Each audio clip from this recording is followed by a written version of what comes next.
Welcome back. Today's this video is going to be a bit more technical, both in the in the machine learning portion, and also in actual, getting down into the code a bit because of the behavior. And I can understand if you're not interested, but if you are, come along. So what we're going to do when we first load the page, it's using 20 passes, and again, if you haven't been watching the previous videos, I'm not going to explain this. So it's defaulted to step with 20 passes. So let's just do some. Okay. Now, with the step function, if I don't put a blue dot that crosses the line, so for example, we already know that blue is over on this side and red is on this side. If I put a blue here, it doesn't do anything. Red here doesn't do anything. Okay, I can do blues all day here, nothing happens. If I switch to Sigmoid, now that may actually be more accurate, right? But the issue is, currently with the current code, if I put a dot that doesn't cross the line and it really didn't have to train, it still will.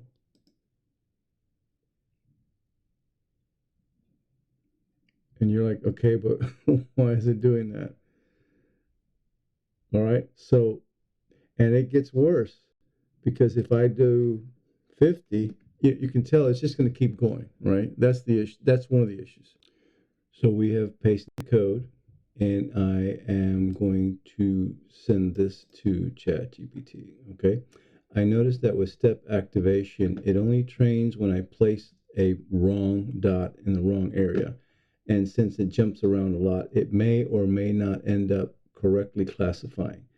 This may also depend on the number of samples and passes. With sigmoid activation, it trains on every dot regardless, but it seems to train more than is required. Without elaborating in very simple, concise terms what is wrong with the code, if there are multiple problem areas, just for now, give me a issue 1, issue 2, just a heading, not the explanation or the details. Let's do this. So let's see what it does with that.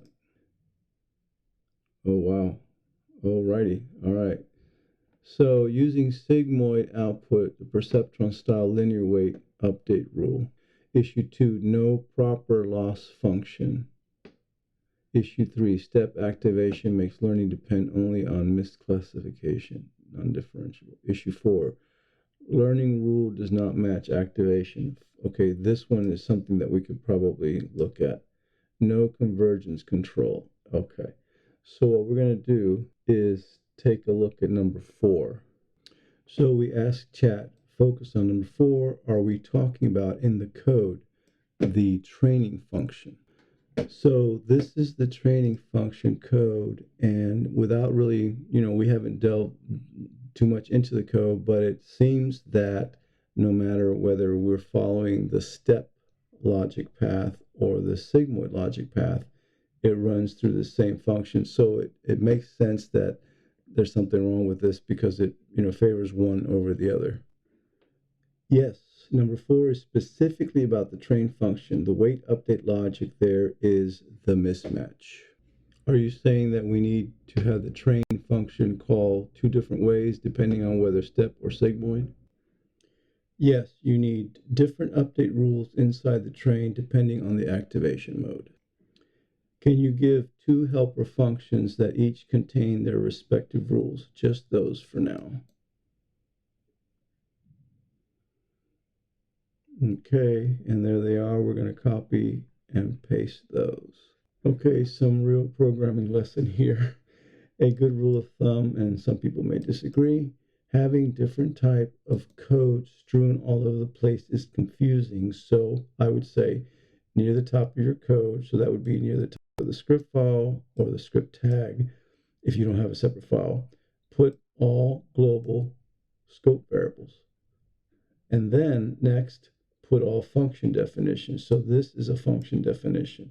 This is not being run at this moment. It's just being defined. And then finally, near the bottom, the actual invocations where the function or functions are actually called.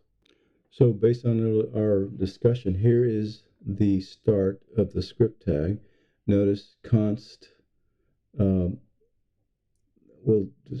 let const. These are all pretty much global variables, right? And then the function definitions, function. All these are function definitions. Nothing's being run yet here. Now that is the end of the function definitions. And then this begins to call, invoke actual code. So we're going to take his suggestions. So there's the train step rule and the train sigmoid rule. These are both functions. We're going to copy the first one and we're going to put it near the train function because it uses it just for our purposes. So there's that one. And then we go back to ChatGPT and take this one, train sigmoid function, and we'll put that there. And then the next thing that's going to happen is we're going to ask him to help us use those two in here. So he's going to have to give us a version of that. So I hope you noticed that we have definitely moved away from vibe coding. I'm now directing what I want and when I want something in the code, all right?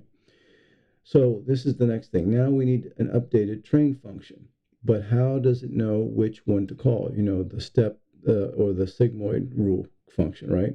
Is it based on the DOM? That is, I don't want to explain that. That's basically the UI elements they can grab from the browser. Is it based on the DOM radio? Checked.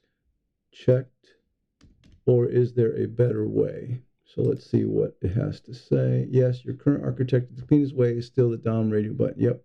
But you should not query the DOM inside the train every time, right?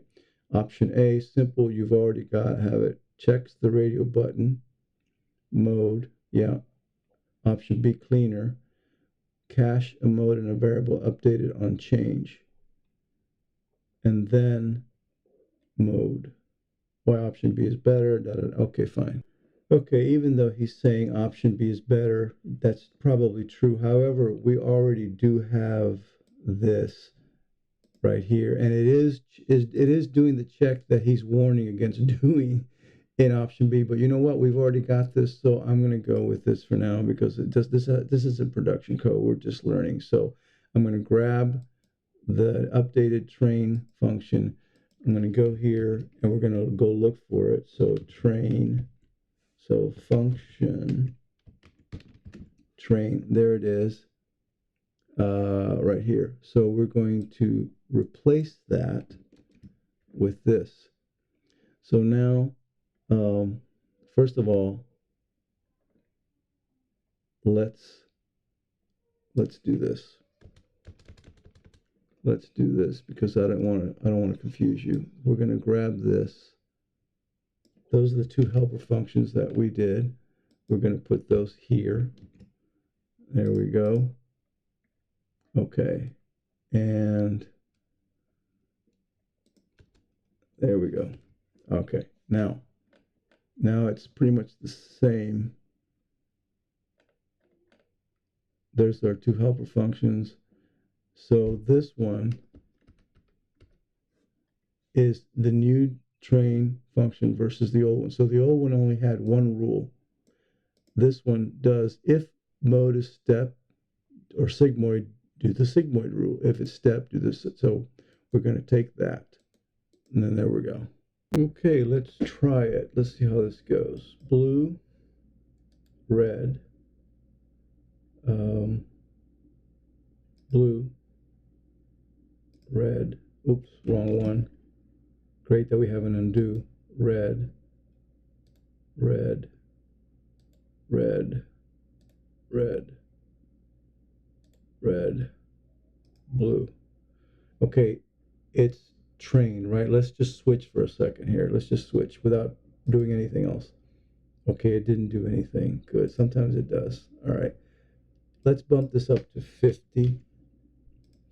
All right, blue, red, red. Let's switch again to sigmoid.